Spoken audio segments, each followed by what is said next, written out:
ओम गण गणपते नमः। ओम गण गणपते नमः। ओम गण गणपते नमः।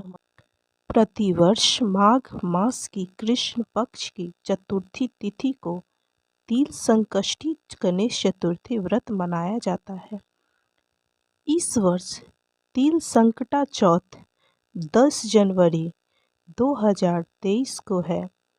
इस दिन रात्रि के समय चंद्र को अर्घ्य देने के बाद ही महिलाएं व्रत खोलती हैं। संकट चतुर्थी के दिन महिलाएं सुख, सौभाग्य, संतान की समृद्धि और सर्वत्र कल्याण की इच्छा से प्रेरित होकर व्रत रखती है।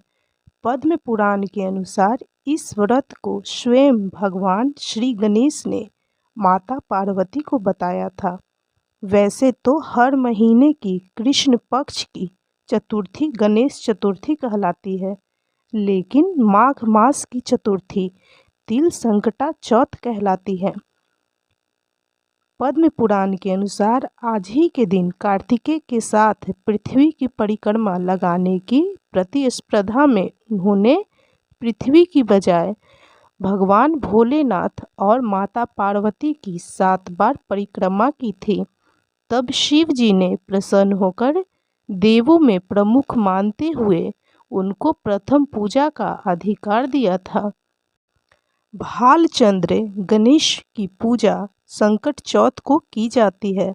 प्रातःकाल नित्य क्रम से निवृत्त होकर षोडशोपचार विधि से गणेश भगवान की पूजा करें और निम्न श्लोक को पढ़कर गणेश भगवान की वंदना करें।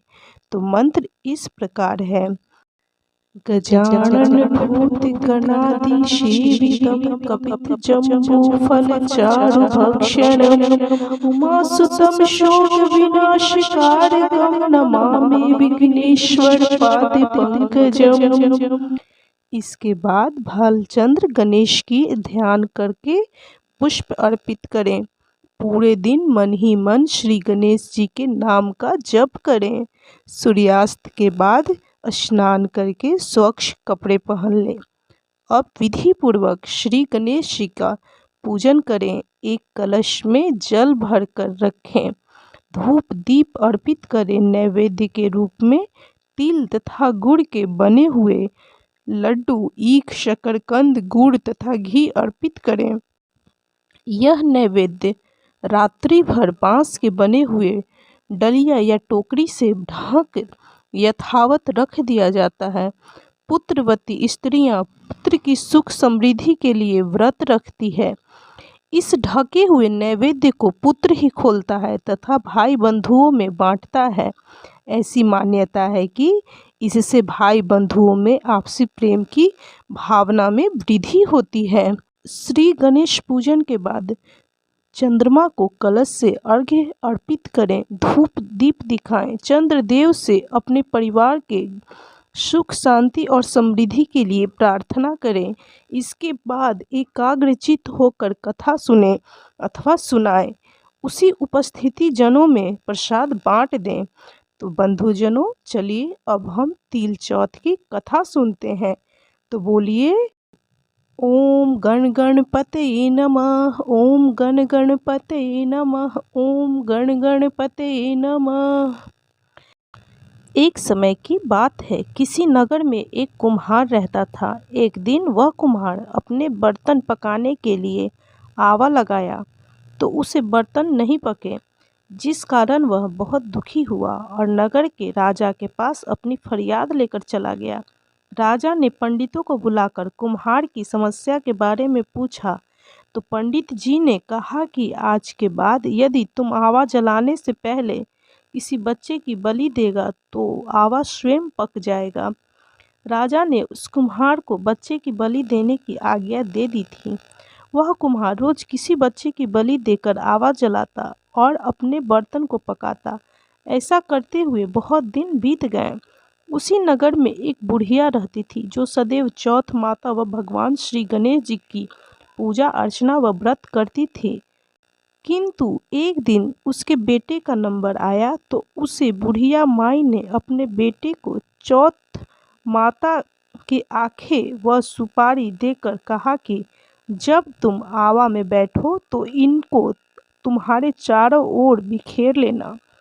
उसके बाद वह कुम्हार आया और उस बच्चे को ले गया और उसे आवा में बैठने को कहा। तो उस लड़के ने भगवान श्री गणेश जी का नाम लिया और माता द्वारा दिए गए आखा और सुपारी को अपने चारों ओर बिखरा कर बैठ गया। और इधर उसकी माता बुढ़िया चौथ माता के सामने बैठकर उसकी पूजा अर्चना करने लगी। पहले कुम्हार का आवा पकने में कई दिन लगते थे, किंतु इस बार एक ही दिन में कुम्हार का आवा पक गया। यह देखकर कुम्हार घबरा गया और इस बात की राजा से शिकायत करी। राजा ने वहां आकर देखा तो सचमुच में एक ही दिन में आवा पक चुका था। तब उस बुढ़िया को बुलाकर लाए और कहा कि तुमने क्या जादू टोना किया था जिससे यह आवा एक ही दिन में पक गया। बुढ़िया ने जवाब दिया कि मैंने तो कुछ नहीं किया, बस अपने बेटे को चौथ माता के आंखें बखेर कर बैठने के लिए कहा था। उसके बाद उस आवा को बाहर निकालकर देखा तो बुढ़िया का बेटा जिंदा एवं सुरक्षित था। राजा व नगरवासी इस घटना को देखकर आश्चर्यचकित रह गए और माता चौथ की कृपा से जिन बच्चों की अब से पहले आवा में बलि दी थी वो सभी जीवित हो उठे थे। यह देखकर पूरे नगरवासी बड़े ही प्रसन्न हुए और उसी दिन से पूरे नगर में चौथ माता व भगवान संकटहर्ता विघ्नहर्ता श्री गणेश का व्रत उत्सव मनाने लगे। दोस्तों, आप भी सच्चे भाव से सच्चे मन से चौथ माता व भगवान विघ्नहर्ता संकटहर्ता श्री गणेश भगवान की पूजन करें और उनका व्रत करें। माता रानी आपकी सभी मनोकामनाएं पूर्ण करेंगी। ओम गण गणपते नमः। ओम गण गणपते नमः। ओम गण गणपते नमः। बंधुजनों, आपको यह कथा कैसी लगी कमेंट जरूर करें। यदि आपको यह कथा अच्छी लगी हो तो कृपया लाइक कीजिए, शेयर कीजिए और चैनल को सब्सक्राइब करना बिल्कुल भी ना भूलें। और जितना हो सके इस कथा को शेयर कीजिए। यदि आपके द्वारा इस कथा का महत्व कोई और भी सुनेगा तो उसका पुण्य फल भी आपको जरूर प्राप्त होगा।